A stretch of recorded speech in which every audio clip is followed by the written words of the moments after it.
Hi friends, Indiramma ఇళ్ళ reverification అనేది శరవేగంగా జరుగుతూ ఉందని, ఈ నెలాఖరు నాటికి 4,50,000 మంది లబ్ధిదారులతో కూడిన జాబితాను విడుదల చేస్తామని, జూన్ తరువాత పంచాయతీ మున్సిపల్ ఎలక్షన్లు ఉన్న కారణంగా ఇందిరమ్మ ఇళ్ల నిర్మాణాలకు ఎలాంటి ఆటంకాలు రాకుండా ఉండడం కోసం జూన్ నెలాఖరు లోపు ఇందిరమ్మ ఇళ్లకు పునాదులు తవ్వడం, బేస్మెంట్ వేయడం, పిల్లర్లు లేపడం వంటి వాటికి పూర్తి చేసి మొదటి విడతగా లబ్ధిదారులకు ₹1,00,000 నిధులను కూడా విడుదల చేస్తాము అంటూ మంత్రి గారు అయితే తెలిపారు.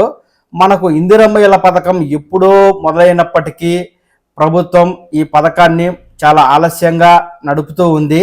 వెరిఫికేషన్ చేస్తూ రీవెరిఫికేషన్ చేస్తూ ఉండగా లబ్ధిదారులు కాని వారిపై ఫిర్యాదులు చేస్తూ ఈ సర్వే చేయడానికి ఆస్కారాన్ని ఏర్పరుస్తూ ఉన్నారు.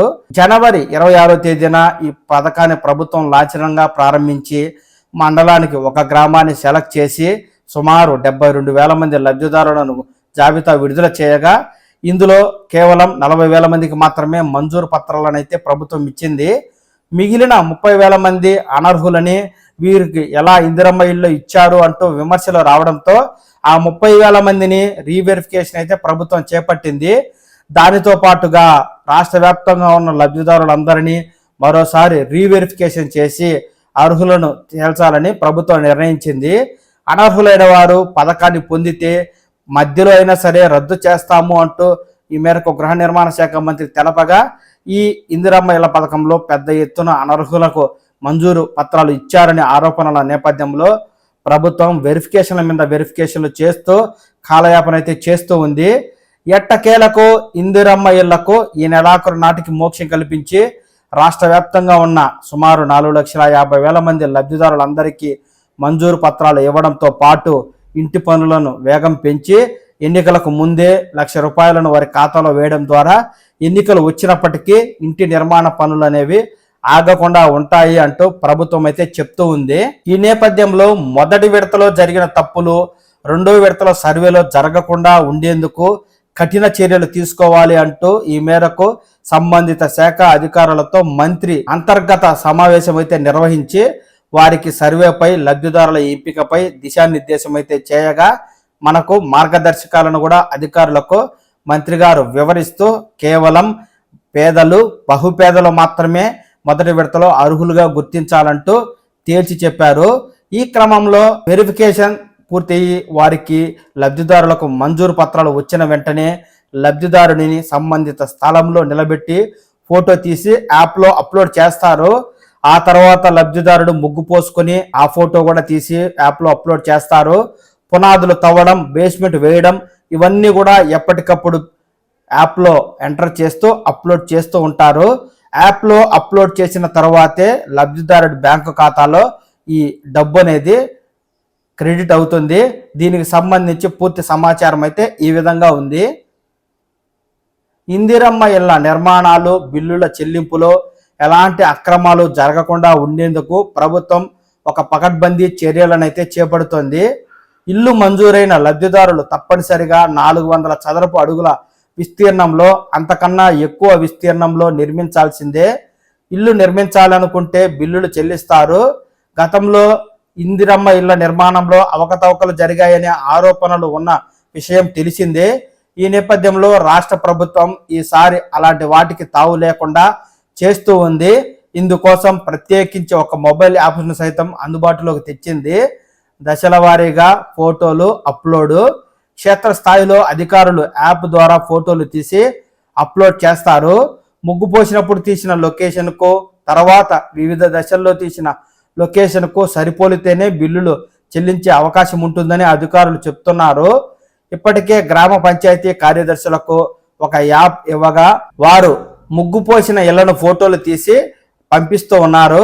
తాజాగా టెక్నికల్గా ఇళ్ల నిర్ణీత కొలతలు ప్రకారం నిర్మిస్తున్నారా లేదా, 400 చదరపు అడుగుల విస్తీర్ణం ఉందా లేదా అనే దానిపై ధృవీకరించుకునేందుకు ఇళ్లకు సంబంధించిన అధికారులు ఈ యాప్లను అందుబాటులోకి తెచ్చినట్టుగా తెలుస్తూ ఉంది.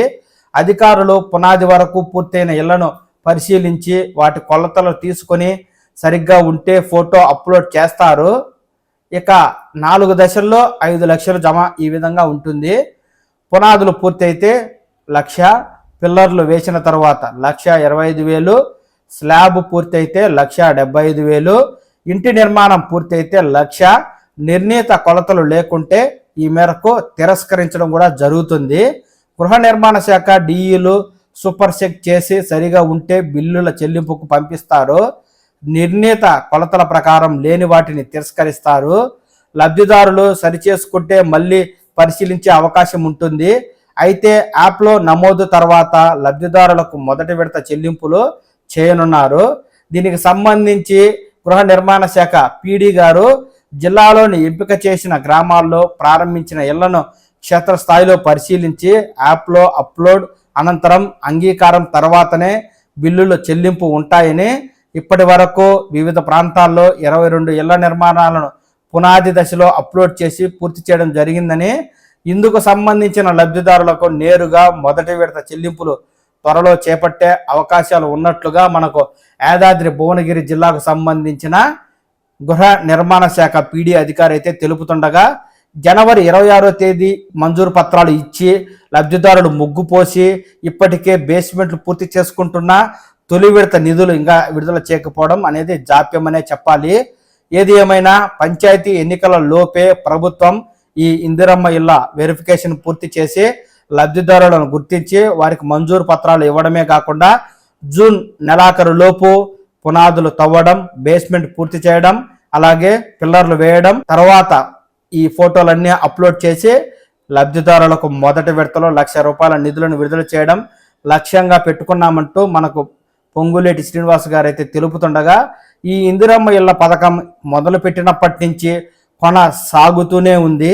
వెరిఫికేషన్ మీద వెరిఫికేషన్లు, అలాగే పథకాల ప్రారంభాలకు మించి మళ్ళీ ప్రారంభించడము, ఇలా చేస్తూనే ప్రభుత్వం ముందుకు పోతూ ఉంది.